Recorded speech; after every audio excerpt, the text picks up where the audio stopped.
¿Qué tal, jóvenes? En esta última unidad que comprenderá el primer departamental, eh, vamos a ver los siguientes temas, ¿no? Vamos a ver cómo representar la posición de un cuerpo usando vectores en dos y tres dimensiones, cómo determinar el vector velocidad de un cuerpo si conocemos su trayectoria, cómo obtener el vector de aceleración de un objeto y por qué un cuerpo va a tener aceleración aun cuando su rapidez sea constante.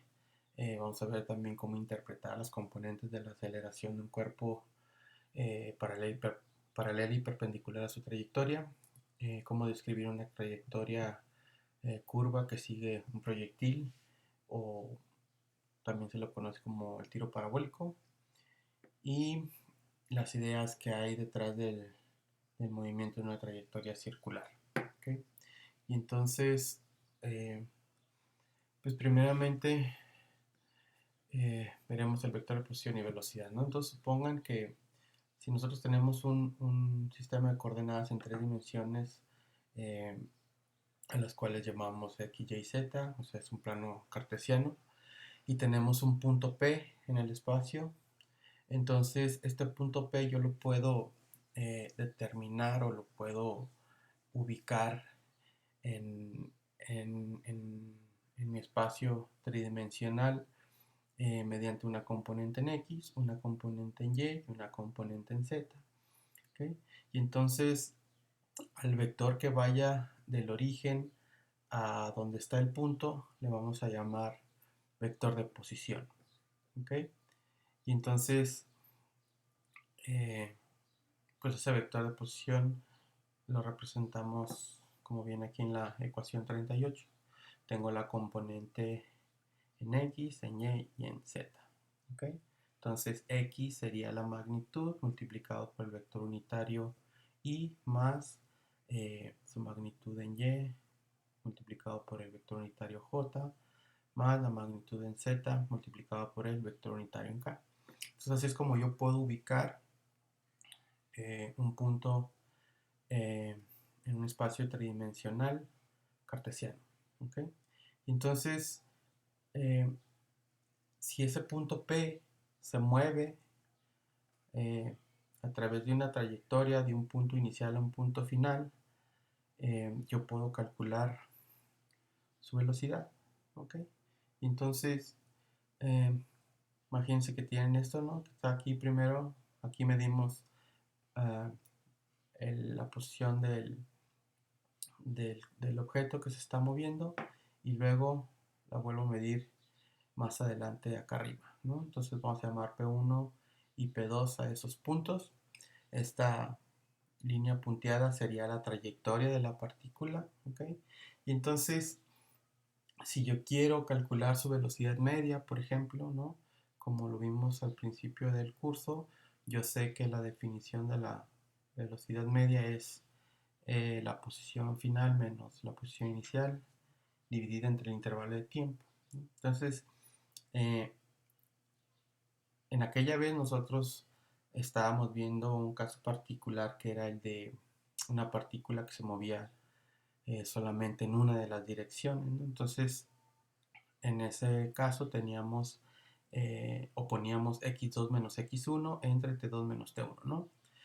Pero ahora como ya tengo las tres componentes, entonces nosotros debemos de modificar nuestra definición por esta ecuación 39 que tenemos aquí. Entonces lo que me está diciendo es que la velocidad media ahora va a ser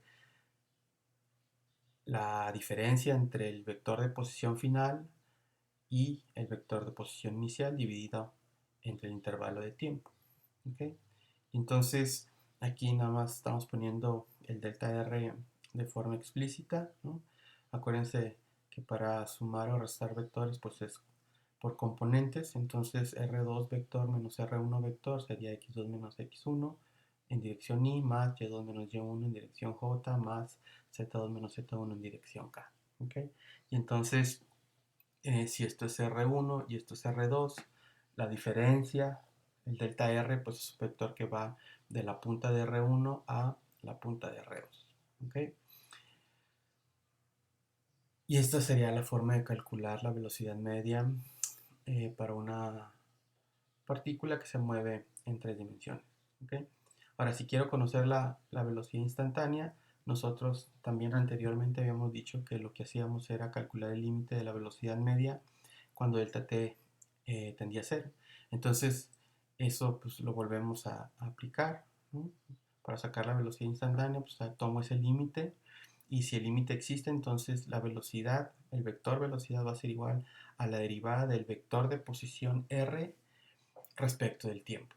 ¿Okay? Y entonces puedo calcular la velocidad instantánea en P1, la velocidad instantánea que va a tener en P2, y así para cualquier punto de esta trayectoria. Y entonces recuerden aquí que la velocidad siempre tiene que ser tangente a la trayectoria.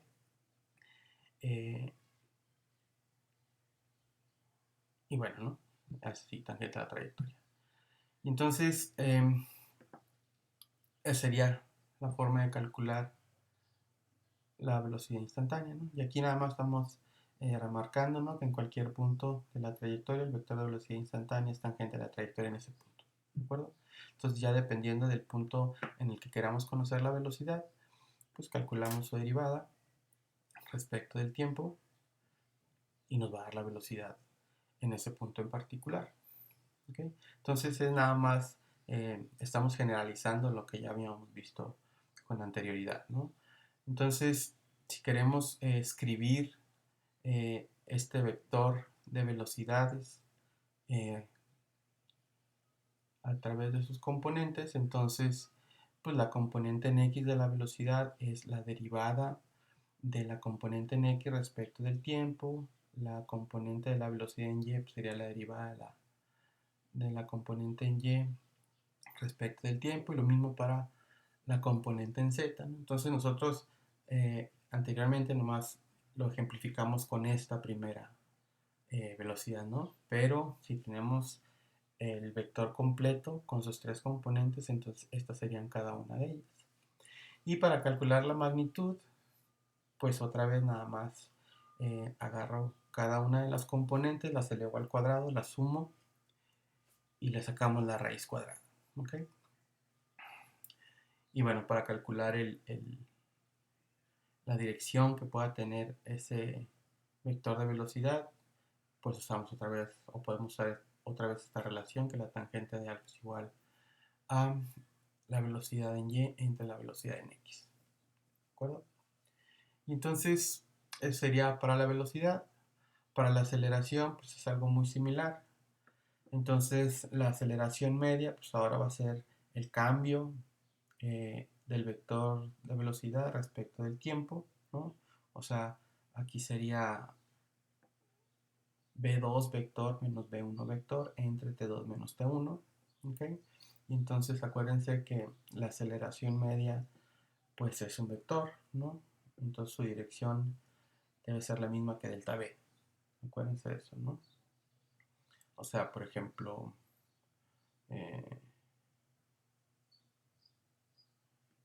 bueno, no, aquí no está ejemplificado, pero acá está. Entonces, si yo tengo esta trayectoria, ¿no? Imaginen esta trayectoria punteada, y entonces calculo la velocidad en este punto 1, le llamamos v1, y luego calculamos la velocidad en el punto 2 y le llamamos v2. Entonces, la aceleración resulta que va a apuntar en esta dirección que está aquí, como este vector eh, anaranjado que está aquí, ¿no? Y entonces, ¿por qué apunta en esa dirección? Pues porque en esta dirección es la que apunta la diferencia de B2 menos B1, ¿ok?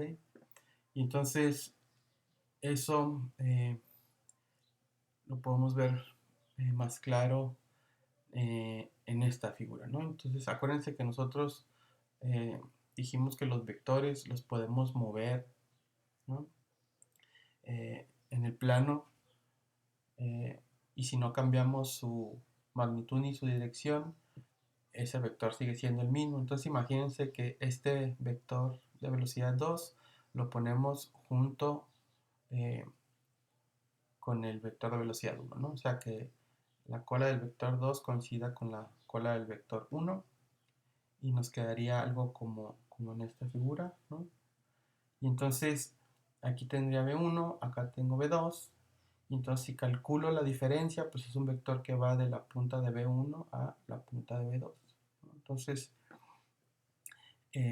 este vector anaranjado, perdón, este sería la dirección eh, en la que está cambiando el delta B, ¿ok? Y entonces este vector, el A, con este simbolito que significa que es perpendicular, entonces aquí este, esta notación la podemos leer como la aceleración perpendicular y esta como la aceleración paralela, ¿no? Entonces lo que se está refiriendo es que es perpendicular a la trayectoria y este que es paralela a la trayectoria, ¿no? Eh, entonces, bueno, perdón, al punto P más bien. Y entonces, ese vector sería, este es el vector de aceleración, ¿no? Que va a tener eh, estas dos componentes, tanto la perpendicular como la paralela. Entonces, uno, para el tipo de movimiento que vamos a analizar, solamente ahorita vamos a considerar la componente que es perpendicular a, al punto P, ¿ok? Y entonces, ¿por qué? Porque aquí vamos a suponer que esta componente paralela, la velocidad no cambia en este punto, ¿no? Se mantiene constante, entonces si la velocidad es constante, nosotros sabemos que la aceleración es cero, ¿no? Entonces, ahorita nomás nos vamos a enfocar en la componente que es perpendicular, ¿no? Entonces, la componente paralela la vamos a tomar como cero y, y bueno, un poquito más adelante vamos a ver que esto lo vamos a ocupar para el movimiento circular uniforme, ¿ok? Y entonces bueno, esto sería la parte de cómo calcular la velocidad y la aceleración cuando tengo tres dimensiones o dos dimensiones, ¿no? Como lo quieran ver. Entonces, espero les haya quedado claro. Cualquier duda o pregunta, me la hacen saber. Nos vemos la próxima.